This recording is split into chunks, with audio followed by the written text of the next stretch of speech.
दोस्तों, आज की इस वीडियो में हम पुरुषों के लिए बहुत ही महत्वपूर्ण जानकारी लेकर आए हैं। किसी भी स्त्री से विवाह करने से पहले पुरुषों को उस स्त्री में यह 3 चीजें जरूर देख लेना चाहिए।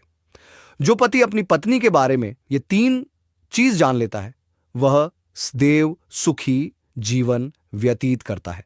उसके घर में कभी दुख, नकारात्मक शक्तियां वास नहीं करती हैं। तो आज की इस वीडियो में हम आपके बहुत ही खास जानकारी लेकर आए हैं। इस वीडियो को पूरा अंत तक जरूर देखिएगा। एक समय की बात है, देवी पार्वती भगवान भोलेनाथ के पास जाती है और उनसे बोलती है, हे प्रभु, मैं आज आपसे एक प्रश्न का उत्तर जानने आई हूं। तब भगवान भोलेनाथ बोलते हैं, हे देवी, कहिए, आपके मन में जो भी प्रश्न है आप निसंकोच मुझसे पूछ सकती है।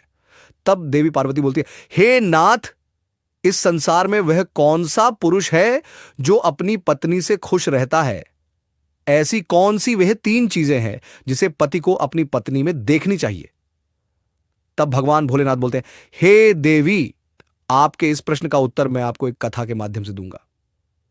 तब देवी पार्वती बोलती है, हे नाथ, मैं इस कथा को ध्यानपूर्वक अवश्य सुनूंगी। आप इस कथा को कहिए।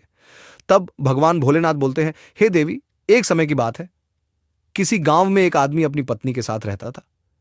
वह अपनी पत्नी की हरकतों से बहुत परेशान रहता था। उसकी पत्नी सदैव उससे लड़ाई झगड़े किया करती थी।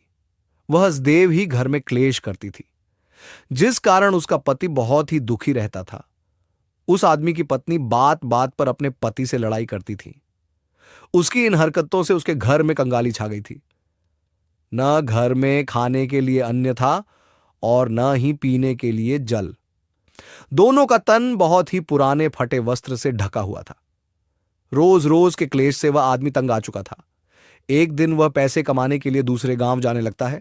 दूसरे गांव जाने के लिए एक जंगल के बीच से होके जाना पड़ता था। तभी वह आदमी जंगल में बैठकर अपनी जीवन की परेशानियों को सोच के रोने लगता है। तभी वहां से एक साधु जा रहा होता है। जंगल से उसे एक आदमी के रोने की आवाज आती है।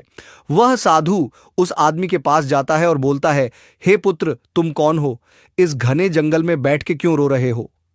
साधु देख वह आदमी बोलता है, हे साधु, मैं आपको क्या बताऊं?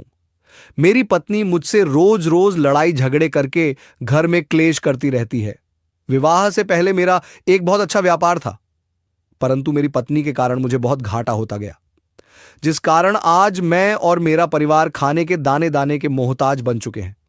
हे साधु महात्मा, आप ही मेरी इस समस्या का कोई निवारण बताएं। मेरी पत्नी घर में रोज क्लेश करती है। घर में अन्न का दाना, पानी की एक बूंद भी नहीं है। मैं अपने परिवार का पालन पोषण बहुत मुश्किल से करता हूं।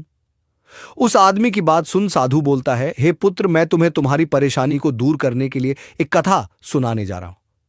प्रो से बहुत ध्यानपूर्वक सुनना। मैं तुम्हें ऐसी 3 चीजों के बारे में बताने जा रहा हूं जिसे कि हर पुरुष को अपनी पत्नी के अंदर देखना चाहिए। अपनी पत्नी के अंदर यह चीज जान लेने के बाद कोई भी पति दुखी नहीं रह सकता। उसका घर सदैव सुख समृद्धि से भरा रहता है। देवी लक्ष्मी उसके घर में सदैव वास करती है। तब वह आदमी बोलता है, मैं आपकी इस कथा को ध्यानपूर्वक अवश्य सुनूंगा। तब साधु कहते हैं, एक समय की बात, एक नगरी में एक सेठ अपनी पत्नी के साथ रहता था। दोनों बहुत ही खुशी से अपना जीवन व्यतीत करते थे। दोनों के बीच में बहुत प्रेम था। सेठ का बहुत बड़ा व्यापार था। सेठ और उसकी पत्नी में बहुत प्रेम था, जिस कारण उनके घर में कभी भी कोई लड़ाई झगड़े क्लेश नहीं होते थे, जिस कारण सेठ के व्यापार में दिन रात दुगनी चौगुनी तरक्की होती थी। सेठ की पत्नी सदैव अपने मन की किया करती थी। दोनों की प्रेम की बातें पूरी नगरी में फैल रही थी। धीरे धीरे करके यह बात राजा तक पहुंच गई। बहुत से लोग सेठ और उसकी पत्नी का अटूट प्रेम देखकर जल जाया करते थे। सेठ सेठानी के प्रेम की बात राजा तक पहुंची तो राजा ने भी सेठ और उसकी पत्नी के प्रेम की तारीफ की। राजा सोच रहा था, हमारे नगर में ऐसा भी कोई विवाहित जोड़ा है जिसने आज तक कभी अपने घर में लड़ाई झगड़े क्लेश नहीं किए। दोनों में इतना प्रेम है, ऐसा प्रेम आज तक मैंने कभी नहीं देखा। एक दिन की बात है, उस नगर के राजा ने अपने सिपाहियों को आदेश दिया कि वह राज्य में सभी नगरवासियों को राजा का आदेश सुना दे। राजा ने नगर में ढिंढोरा पिटवा दिया कि आज रात सभी नगरवासी अपने घरों में दीपक जलाएंगे। जब यह बात रानी को पता चली तो रानी ने राजा से पूछा, हे महाराज, अपने ऐसा आदेश क्यों दिया?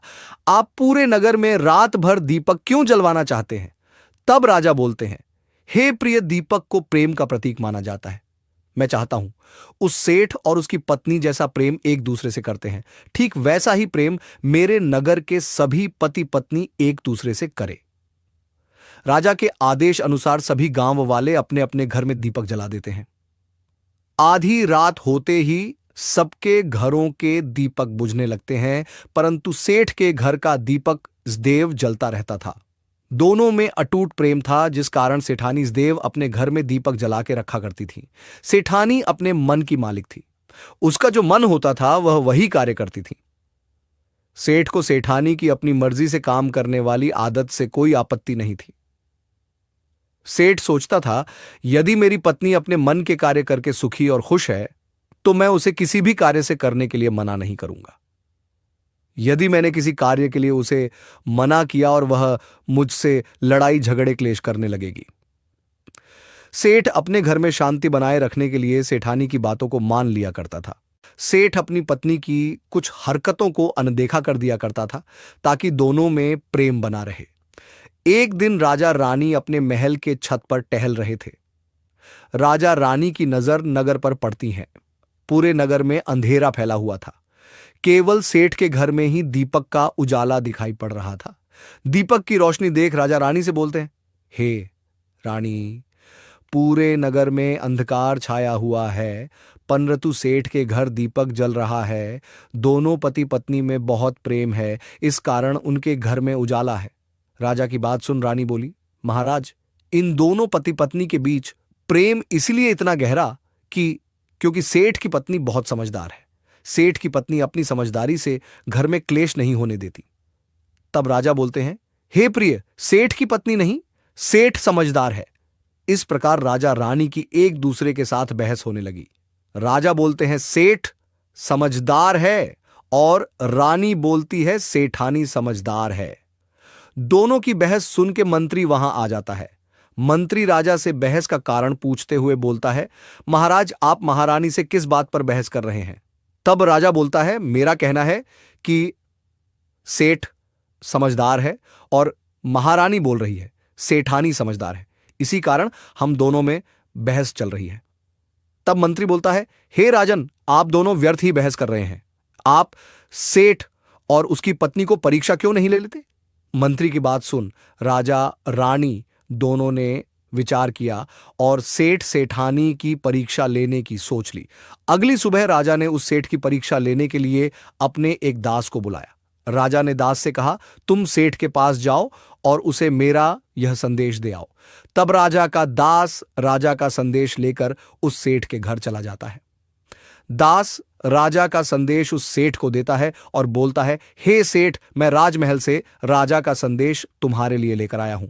तब सेठ बोलता है, कहो, राजा जी ने मेरे लिए क्या संदेश दिया है? तब दास बोलता है, हे सेठ, राजा का कथन है कि यदि तुम अपनी पत्नी को छोड़ दो तो राजा तुम्हें बहुत सारा धन देंगे और साथ की तुम्हारे व्यापार को दूसरे राज्यों तक फैला देंगे। तब सेठ बोलता है, हे दास, तुम मेरी तरफ से राजा से क्षमा मांग लेना और उनसे कह देना, मुझे राजा जी का प्रस्ताव स्वीकार नहीं है। सेठ की बातें सुन दास राजमहल लौट आता है और राजा को सेठ की सारी बातें बता देता है।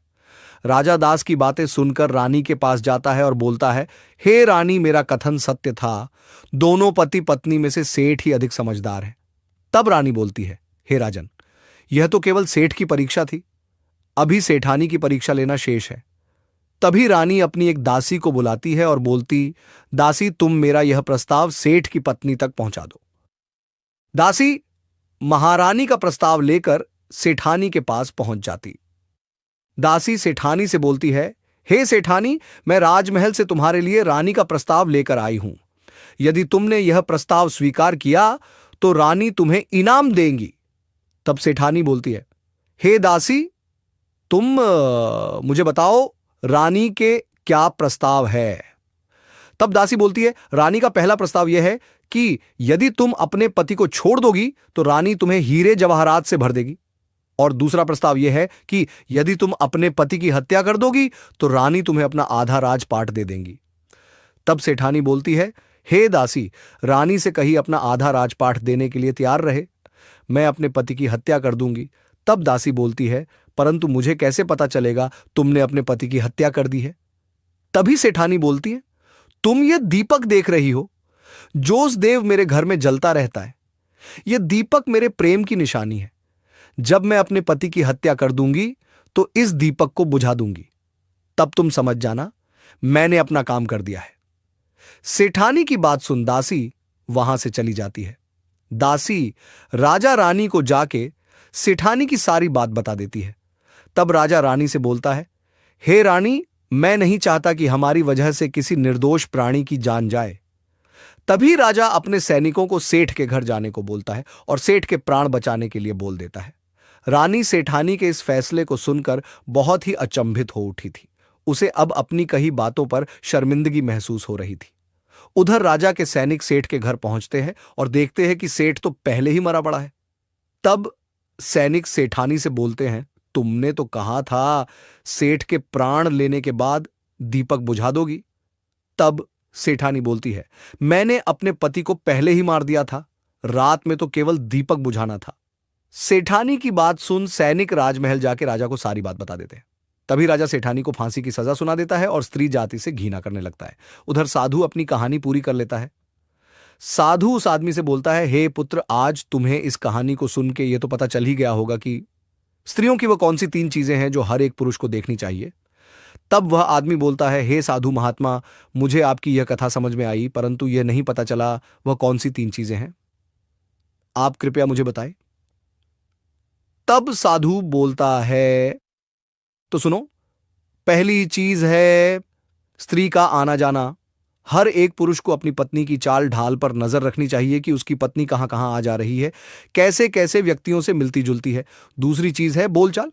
पुरुष को अपनी पत्नी के बोलचाल पर ध्यान देना चाहिए, उसकी पत्नी किस प्रकार उससे बातें करती है, स्त्री अपने पुरुष की इज्जत करती है या नहीं। एक पतिव्रता स्त्री सदैव अपने पति की सारी बातें मानती है। यदि स्त्री अपनी मनमानी करती है, यदि अपने पति की बात नहीं सुनती, तो वह अपने पति के साथ कुछ भी कर सकती है।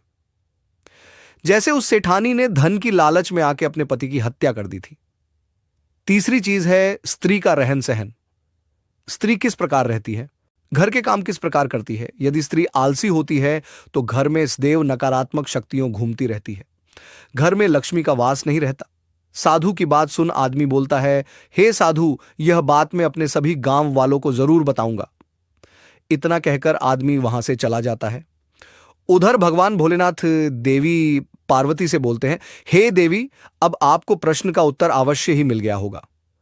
अब आपके मन की व्याकुलता शांत हो गई होगी।